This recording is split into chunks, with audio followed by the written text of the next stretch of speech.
नमस्कार दोस्तों, सुप्रभात, गुड मॉर्निंग। आदि शंकर एकेडमी के करंट अफेयर की क्लास में आपका बहुत बहुत स्वागत है। दोस्तों, मैं आशा करता हूं आप सभी बिल्कुल ठीक होंगे और अपनी तैयारी को अच्छे से अच्छे तरीके से कर रहे होंगे, क्योंकि आगामी आने वाले कुछ ही दिनों में ग्रुप डी के पेपर स्टार्ट होने वाले हैं और ग्रुप डी के अलावा एसएससी के बहुत सारे पेपर जो हैं वो भी स्टार्ट होंगे। एमटीएस के फॉर्म आ गए हैं और आशा करता हूँ आप सभी लोग जो भी एलिजिबल लोग हैं वो सभी लोग फॉर्म भर रहे होंगे और भरने के बाद उसकी तैयारी पर लग जाएंगे। तो बड़ी ही अच्छे तरीके से तैयारी करनी है, अपने आप को स्वस्थ और अच्छा रखना है, ताकि हम आने वाले कुछ समय पर एक सरकारी नौकरी कम से कम अपने लिए पक्की कर लें। तो आज हम आपके लिए जैसे रोज लेकर आते हैं अच्छी बात, आज भी लेकर आए हैं। और अच्छी बात यह है, सफलता पहले से की गई तैयारी पर निर्भर है और बिना ऐसी तैयारी के असफलता निश्चित है। तो बिल्कुल सही है कि आप अगर किसी भी चीज़ की तैयारी करते हैं, किसी भी चीज़ का लक्ष्य बना रखा है अगर आपने, तो उसके पीछे आपको लंबे समय से उसकी तैयारी करनी पड़ेगी, प्रिपरेशन करना पड़ेगा, उसके लिए अच्छी अच्छी प्लानिंग बनानी पड़ेगी और उस पर लगन लगाकर मेहनत भी करनी पड़ेगी, तभी आपको सफलता मिलेगी। अगर आप चाहते हैं कि कम समय में आपको सफलता मिल जाए और कम कार्य करके, कम मेहनत करके सफलता मिल जाए, तो ऐसा संभव नहीं होता है। किसी भी अच्छी चीज़ को प्राप्त करने के लिए आपको कड़ी मेहनत करनी पड़ती है और अच्छी लगन से उसके पीछे लगना पड़ता है, तभी आपको मनचाही सफलता प्राप्त होती है। तो चलिए शुरू करते हैं आज की क्लास को और देखते हैं पहला प्रश्न। तो पहला प्रश्न है, हाल ही में अंतर्राष्ट्रीय नाविक दिवस कब मनाया गया है? When was international day of the seafarer celebrated recently? तो ये अभी हाल ही में मनाया गया है, 25 जून को मनाया गया है। बात करते हैं खबर की। तो खबर यह है कि हर वर्ष 25 जून को अंतर्राष्ट्रीय नाविक दिवस डे ऑफ द सीफेरर मनाया जाता है, जो वैश्विक व्यापार, अर्थव्यवस्था और समाज में नाविकों के महत्वपूर्ण योगदान को मान्यता देने का दिन है। इस वर्ष का उत्सव एक सशक्त संदेश और अभियान के साथ आया है, माई हैरेसमेंट फ्री शिप, जिसका उद्देश्य समुद्र में कार्यस्थलों पर उत्पीड़न और भेदभाव को पूरी तरह समाप्त करना है। तो ये विश्व का जो अंतर्राष्ट्रीय नाविक दिवस है यह मनाया गया है और इसको मनाने की शुरुआत की अगर बात की जाए तो इसको मनाने की शुरुआत की गई थी वर्ष 2011 से। वर्ष 2011 से यह मनाया जाता है नाविकों के हितों की सुरक्षा के लिए। चलिए बढ़ते हैं, अगले प्रश्न की बात करते हैं। तो अगला प्रश्न यह है कि हाल ही में अदानी ग्रुप ने कहां भारत का पहला of grid green hydrogen plant शुरू किया है? Where has the Adani Group recently started India's first off-grid green hydrogen plant? तो आपको इसमें दो बातें याद रखनी है। एक बात तो यह है कि ऑफ ग्रिड क्या होता है और दूसरी बात यह है कि ग्रीन हाइड्रोजन क्या है। तो चलिए बात करते हैं पहले खबर की। तो अडानी समूह ने भारत के नवीकरणीय ऊर्जा क्षेत्र में एक ऐतिहासिक उपलब्धि हासिल की है, जहां 23 जून 2025 को गुजरात के कच्छ में देश का पहला of grid 5 megawatt green hydrogen pilot plant चालू किया गया है। तो याद रखेंगे कि ये कच्छ में देश का पहला of grid 5 megawatt green hydrogen plant है। अब बात करते हैं ऑफ ग्रिड की। तो ऑफ ग्रिड क्या कहलाता है? ऑफ ग्रिड का सीधा मतलब यह है कि ऐसा कोई प्लांट जिसमें जो विद्युत ग्रिड है, यानी बिजली की जो ग्रिड है, विद्युत ग्रिड, उसका उपयोग नहीं होता है। विद्युत ग्रिड जो ये सामान्य बिजली जो कि अन्य कारखानों पर, अन्य प्लांटों पर जो विद्युत ग्रिड अपनाई जाती है ना, जो पारंपरिक विद्युत ग्रिड है उसका उपयोग नहीं होता है, इसलिए इसको कहते हैं ऑफ ग्रिड। और ग्रीन हाइड्रोजन की बात करें तो ग्रीन हाइड्रोजन जल का इलेक्ट्रोलिसिस करके प्राप्त होती है, इलेक्ट्रोलिसिस करके प्राप्त होती है। और ये इलेक्ट्रोलिसिस से क्या होता है? इलेक्ट्रोलिसिस से ऑक्सीजन अलग हो जाती है और हाइड्रोजन अलग हो जाता है। तो इन ऑक्सीजन और हाइड्रोजन को अलग अलग कर दिया जाता है जल का इलेक्ट्रोलिसिस करके, और इस प्रक्रिया में हाइड्रोजन जो होती है वह बहुत ही मतलब क्या बोला जाए कि पर्यावरण के लिए अनुकूलित होती है पूरी प्रक्रिया। पर्यावरणीय अनुकूलन इसमें समाया हुआ होता है। तो इस पर्यावरणीय अनुकूलन के कारण ही इस तरह प्राप्त की गई हाइड्रोजन को बोलते हैं ग्रीन हाइड्रोजन। याद रखेंगे, ग्रीन हाइड्रोजन, है ना। यानी कि इस प्रकार के हाइड्रोजन को प्राप्त करने में किसी भी तरह के पर्यावरणीय क्षति नहीं होती, किसी भी तरह का कोई प्रदूषण नहीं होता है। जबकि एक और हाइड्रोजन है जिसे बोलते हैं ग्रे हाइड्रोजन। तो ग्रे हाइड्रोजन को प्राप्त करने के लिए जो प्रक्रिया अपनाई जाती है उसमें ग्लोबल वार्मिंग होने के चांसेस रहते हैं, यानी कि वह पर्यावरणीय क्षति कर सकती है। इसलिए ग्रीन हाइड्रोजन को ग्रे हाइड्रोजन की तुलना में ज़्यादा अच्छा माना जाता है। और इसी ग्रीन हाइड्रोजन से ये 5 मेगावाट की बिजली उत्पन्न करेंगे। और ये ऑफ ग्रिड वाले प्लांट फिर चलते कैसे, एक प्रश्न आपके दिमाग में यह भी आ रहा होगा कि फिर अगर इन्हें विद्युत ग्रिड से नहीं जोड़ेंगे तो ये पावर प्लांट चलेंगे कैसे। तो ये पावर प्लांट चलते हैं सौर ऊर्जा से। याद रखेंगे किससे चलते हैं, सौर ऊर्जा से। तो ये सौर ऊर्जा संचालित प्लांट होते हैं जिन्हें ऑफ ग्रिड कहा जाता है। ठीक बात है। और ये जो ऑफ ग्रिड है ये अब भारत का पहला है जो कच्छ के क्षेत्र में खोला गया है। इसमें से 5 मेगावाट की विद्युत जो है वह उत्पन्न की जाएगी। और ये राज्य है गुजरात, जहां पर ऐसा प्लांट स्थापित होगा। तो गुजरात की बात करें तो गुजरात की राजधानी की अगर बात कर ली जाए तो गुजरात की राजधानी है गांधीनगर। याद रखेंगे गुजरात की राजधानी है गांधीनगर। और यहाँ के राज्यपाल की बात की जाए तो गुजरात राज्य के राज्यपाल हैं आचार्य देवव्रत। आचार्य देवव्रत यहाँ के राज्यपाल हैं। और यहाँ के सीएम की बात कर ली जाए, मुख्यमंत्री की बात कर ली जाए तो मुख्यमंत्री हैं भूपेंद्र भाई पटेल। यहाँ के मुख्यमंत्री हैं भूपेंद्र भाई पटेल। यह आपको याद रखना है। तो इस चीजों के अलावा आपको यह भी याद रखना है, पेपर में यह पूछे जाने की बहुत अधिक संभावना है, क्योंकि ऐसी चीजें जो कि देश में एकदम नई होती हैं और यूनिक होती हैं उनको पूछा जाता ही है ना। तो ये ग्रीन हाइड्रोजन का कॉन्सेप्ट भी आपको याद रखना है, साथ में आपको याद रखना है कि ये ऑफ ग्रिड क्या होता है। तो चलिए बढ़ते हैं, अगले प्रश्न की बात करते हैं। तो अगला प्रश्न है, हाल ही में भारतीय संरक्षण सम्मेलन 2025 कहाँ शुरू हुआ है। Where has the Indian conservation conference 2025 started recently. तो ये स्टार्ट की गई है देवभूमि उत्तराखंड में। बात करते खबर की तो भारतीय संरक्षण सम्मेलन 2025 उत्तराखंड की राजधानी देहरादून में भारतीय वन्यजीव संस्थान में शुरू हुआ है। इस 3 दिवसीय कार्यक्रम में भारत और विदेश से 500 से अधिक प्रतिनिधि भाग ले रहे हैं। याद रखना है इसमें 500 से अधिक विदेशी प्रतिनिधि भी भाग ले रहे हैं।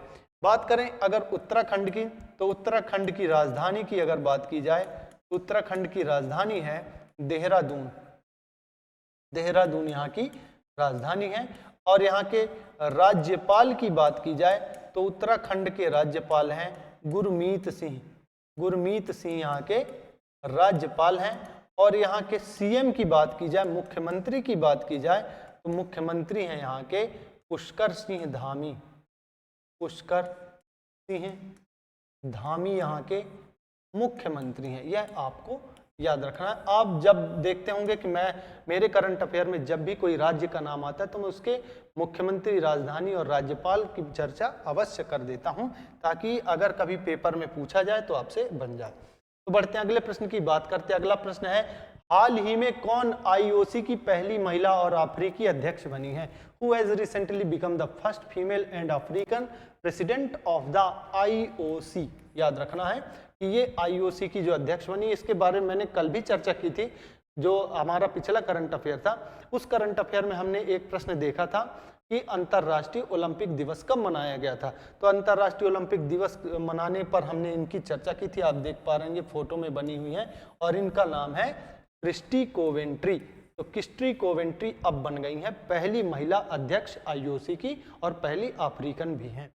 ठीक है, बात करते खबर की तो अंतर्राष्ट्रीय ओलंपिक समिति आईओसी ने 23 जून 2025 को अपनी 131वीं वर्षगांठ एक ऐतिहासिक क्षण के रूप में मनाई, जब जिम्बाब्वे की पूर्व ओलंपिक तैराक क्रिस्टी कोवेंट्री को औपचारिक रूप से आईओसी की पहली महिला और पहली अफ्रीकी अध्यक्ष के रूप में शपथ दिलाई गई। तो याद रखेंगे कि ये जब 131वीं वर्षगांठ मनाई गई किसकी, आईओसी की, यानी कि आईओसी की स्थापना की अगर बात कर ली जाए तो आईओसी की स्थापना हुई थी 23 जून वर्ष 1894 में। याद रखेंगे 1894 को इसकी स्थापना हुई और इसी की स्थापना के उपलक्ष्य में वर्ष 1948 से मनाया गया अंतर्राष्ट्रीय ओलंपिक दिवस। अंतर्राष्ट्रीय ओलंपिक दिवस। यह हमने कल इस प्रश्न की चर्चा की है। तो अंतरराष्ट्रीय ओलंपिक दिवस वर्ष 1948 से मनाया जाने लगा था। किसकी स्थापना पर? आईओसी की स्थापना के उपलक्ष्य में। तो अभी इस आईओसी की अध्यक्ष बन गई हैं क्रिस्टी कोवेंट्री। क्रिस्टी कोवेंट्री की भी थोड़ी सी बात कर लेते हैं। तो क्रिस्टी कोवेंट्री पूर्व जिम्बाब्वे की खिलाड़ी हैं। जिम्बाब्वे की ये तैराक हैं, पूर्व तैराक हैं। और इन्होंने 200 मीटर बैक तैराकी में 200 मीटर बैक तैराकी में इन्होंने 2 बार गोल्ड मेडल जीता है। 2 मेडल जीते हैं और 2 मेडल हैं, 2 गोल्ड 2 मेडल हैं। ये याद रखेंगे, गोल्ड के 2 मेडल जीते हैं ओलंपिक में। तो ओलंपिक में इन्होंने तैराकी में जीते हैं 2 गोल्ड मेडल, है ना। और ये सबसे सफल जिम्बाब्वे की ओलंपियन भी हैं। सबसे सफल जिम्बाब्वे की ओलंपियन है। और इन्होंने अपने पूरे करियर में ओलंपियन है और अब इन्होंने अपने पूरे करियर में लगभग 7 ओलंपिक पदक जीते हैं। तो सबसे सफल ये जिम्बाब्वे की ओलंपियन भी है और इन्होंने 200 मीटर बैक तैराकी में 2 गोल्ड मेडल ओलंपिक में जीते हुए हैं।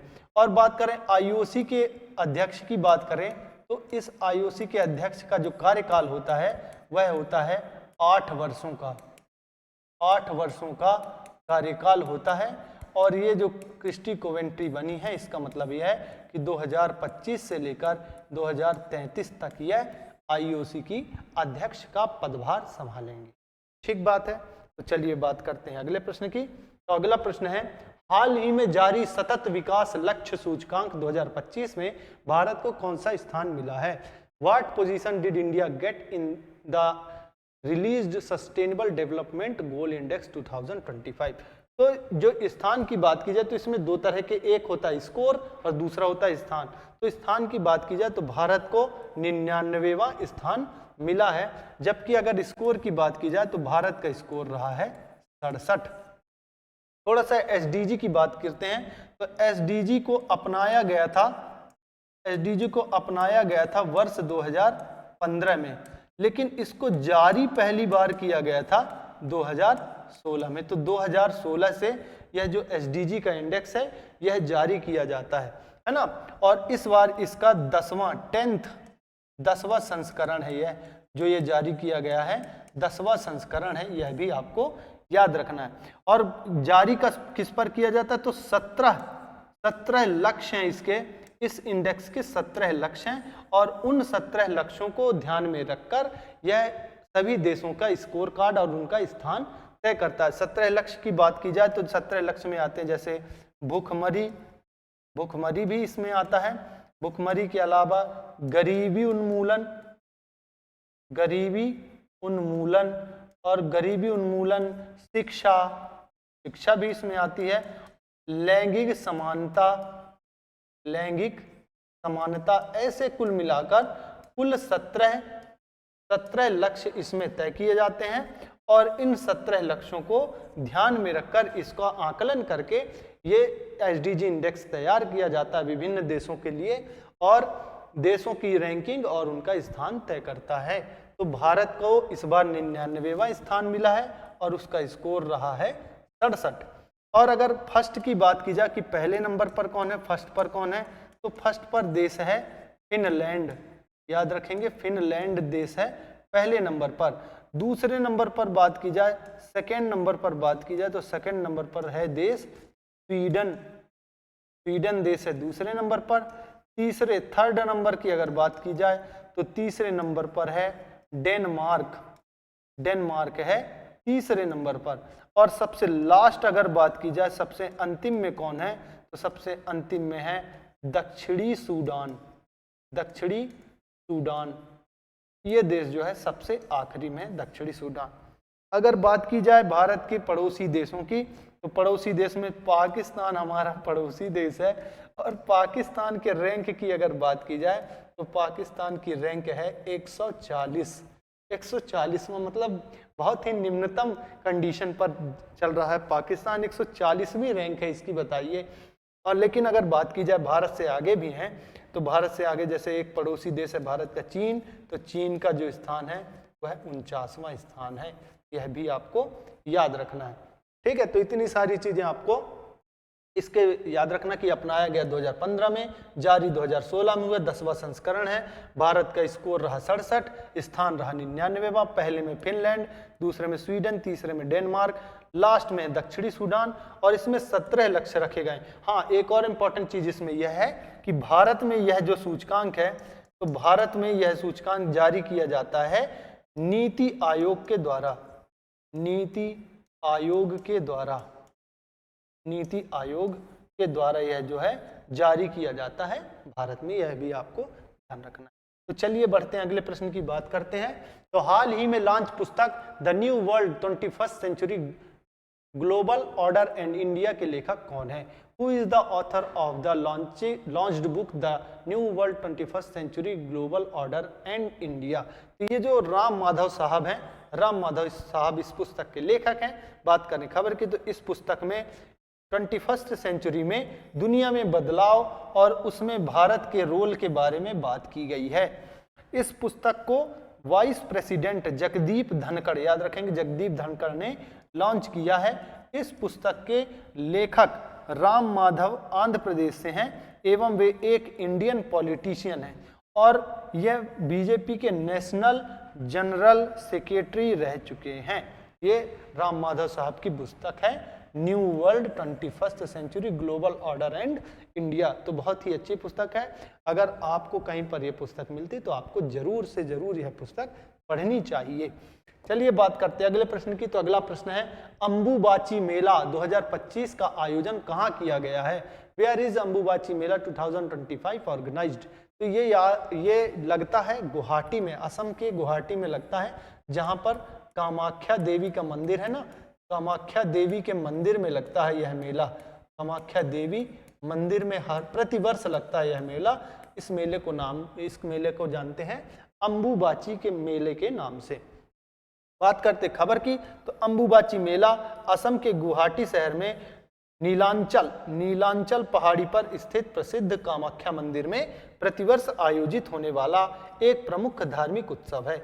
यह उत्सव प्राचीन भारतीय सांस्कृतिक मान्यता को दर्शाता है, जिसमें पृथ्वी को एक उर्वरक मात्र शक्ति और प्रजनन शक्ति का स्रोत माना जाता है। तो पृथ्वी को उर्वरक मात्र शक्ति और प्रजनन शक्ति के स्रोत के रूप में माना जाता है और कामाख्या मंदिर को आधार मानकर यहाँ पर अंबुबाची मेला जो है लगता है। अगर बात की जाए तो असम में एक और मेला लगता है जिसे बोलते हैं जोनबिल का मेला। याद रखेंगे जोनबिल मेला। जोनबिल मेला भी यहाँ पर असम में लगता है ना। और यहाँ पर एक रोंगकर महोत्सव भी मनाया जाता है। रोंगकर महोत्सव। तो अंबुबाची मेले के अलावा दो और चीजें असम में मनाई जाती हैं, एक है जोनबिल मेला और दूसरा है रोंगकर महोत्सव। ठीक है, यह भी आपको याद रखना। चलिए बढ़ते अगले प्रश्न की बात करते हैं। अगला प्रश्न है, हाल ही में किस देश ने 64 वर्षों में पहला असैन्य रक्षा मंत्री नियुक्त किया है? Which country has recently appointed the first civilian defence minister in 64 year? याद रखेंगे, तो ये जो देश है यह है दक्षिण कोरिया, साउथ कोरिया है। बात करते खबर की, तो दक्षिण कोरिया के राष्ट्रपति ली जे म्यूंग ने वरिष्ठ सांसद आह ग्यू बैक को 1961 के बाद देश का पहला असैन्य रक्षा मंत्री नियुक्त किया है। उन्होंने पूर्व संयुक्त राष्ट्र राजदूत चो हुएन को विदेश मंत्री और उत्तर कोरिया कूटनीति के समर्थक चुंग डोंग यंग को एकीकरण मंत्री के रूप में भी नियुक्त किया है। तो अभी हाल ही में देखेंगे तो यहाँ के जो दक्षिण कोरिया में बहुत सारे मंत्रियों को नियुक्त किया गया है और इन मंत्रियों में ये जो साहब दिख रहे हैं आपको, इन साहब का नाम है आह ग्यू बैक। इनको रक्षा मंत्री के रूप में नियुक्त किया गया है। इससे पहले 1961 के बाद से कभी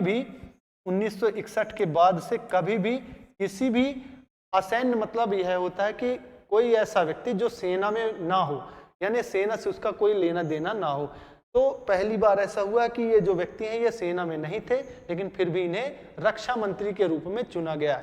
इससे पहले दक्षिण कोरिया में जितने भी रक्षा मंत्री होते थे सभी सेना से उनका संबंध होता था। चलिए बढ़ते अगले प्रश्न की बात करते हैं। अगला प्रश्न है, हाल ही में किस राज्य सरकार ने विद्या शक्ति कार्यक्रम शुरू किया है? Which state government has recently launch the Vidya Shakti program? ये जो राज्य सरकार है यह राज्य सरकार है आंध्र प्रदेश की राज्य सरकार। बात करते हैं खबर की, तो 25 जून को आंध्र प्रदेश सरकार ने 5 दिवसीय प्रशिक्षण कार्यक्रम विद्या शक्ति 5 डे ट्रेनिंग प्रोग्राम विद्या शक्ति शुरू किया है। यह एक ऑनलाइन सुधारात्मक शिक्षण पहल है जिसे आंध्र प्रदेश के सरकारी स्कूलों और कॉलेजों में शैक्षणिक रूप से पिछड़े छात्रों के लिए शुरू किया गया है। इसका मतलब यह है कि राज्य सरकारों में जो सरकारी स्कूलों में पढ़ने वाले बच्चे हैं या सरकारी कॉलेज में जो पढ़ने वाले बच्चे हैं जो शैक्षणिक रूप से उतने मजबूत नहीं, उतने सक्षम नहीं है, उनको सक्षम बनाने के लिए, उनको और अच्छा पढ़ाने के लिए यह जो कार्यक्रम है यह शुरू किया गया है विद्या शक्ति कार्यक्रम। चलिए बात करते हैं आंध्र प्रदेश की। तो आंध्र प्रदेश की राजधानी की बात की जाए तो आंध्र प्रदेश की राजधानी है अमरावती। अमरावती है और यह राजधानी हो गई है अमरावती। 2014 में अलग हो गया है इससे तेलंगाना, नहीं तो पहले इसकी राजधानी थी हैदराबाद। अगर राज्यपाल की बात की जाए तो आंध्र प्रदेश के राज्यपाल हैं सैयद अब्दुल नजीर। सैयद अब्दुल नजीर यहाँ के राज्यपाल हैं। और अगर सीएम की बात की जाए, मुख्यमंत्री की बात की जाए तो मुख्यमंत्री हैं चंद्रबाबू नायडू। चंद्रबाबू नायडू यहाँ के सीएम हैं या मुख्यमंत्री हैं। ठीक है, बात करते हैं अगले प्रश्न की। तो अगला प्रश्न है, हाल ही में भारत के परमाणु ऊर्जा मिशन के तहत किस राज्य में पहला परमाणु ऊर्जा संयंत्र स्थापित किया जाएगा? Recently in which state will the first nuclear power plant be set up under India's atomic energy mission? तो ये जो राज्य है यह हमारा प्यारा बिहारी बाबू का राज्य है, बिहार। बात करते खबर की, तो हाल ही में केंद्रीय ऊर्जा मंत्री मनोहर लाल खट्टर, याद रखना केंद्रीय ऊर्जा मंत्री कौन है? मनोहर लाल खट्टर। तो इन्होंने पटना में यह घोषणा की है कि केंद्र सरकार नेपाल बॉर्डर से लगे नवादा जिले में छोटे मॉड्यूलर रिएक्टर आधारित पहला परमाणु ऊर्जा संयंत्र स्थापित करने में बिहार की मदद करेगी। यह भारत के परमाणु ऊर्जा मिशन एटॉमिक एनर्जी मिशन के तहत किया जा रहा है। तो आप फोटो में देख पा रहे हैं ये जो चेहरा है ये है भारत के केंद्रीय ऊर्जा मंत्री मनोहर लाल खट्टर का। तो इन्होंने पटना में घोषणा की है कि जो नेपाल बॉर्डर से सटा हुआ जो नवादा है, नवादा जिले में छोटे मॉड्यूलर रिएक्टर को स्थापित करने में ये केंद्र सरकार के द्वारा कुछ सहायता बिहार सरकार को प्राप्त कराएंगे। तो ठीक बात है, बिहार की बात कर लेते हैं। तो बिहार की राजधानी की अगर बात की जाए तो आप सभी को पता है बिहार की राजधानी है पटना। और यहाँ के राज्यपाल हैं, मैं हमेशा कहता हूँ कि ये जो राज्यपाल हैं बहुत ही विद्वान राज्यपाल हैं। इनका नाम है आरिफ मोहम्मद खान। आरिफ मोहम्मद खान। आरिफ मोहम्मद खान यहाँ के राज्यपाल हैं। सीएम की बात की जाए तो सीएम है यहाँ के नीतीश कुमार। बाबू नीतीश कुमार यहाँ के सीएम हैं। ये सारी चीजें आपको ध्यान में रखनी हैं। तो बिहार में खोला जाएगा परमाणु ऊर्जा मिशन के तहत खोला जाएगा परमाणु ऊर्जा संयंत्र। तो दोस्तों आज के करंट अफेयर की क्लास में हम आप सभी के लिए इतने ही प्रश्न लेकर आए थे।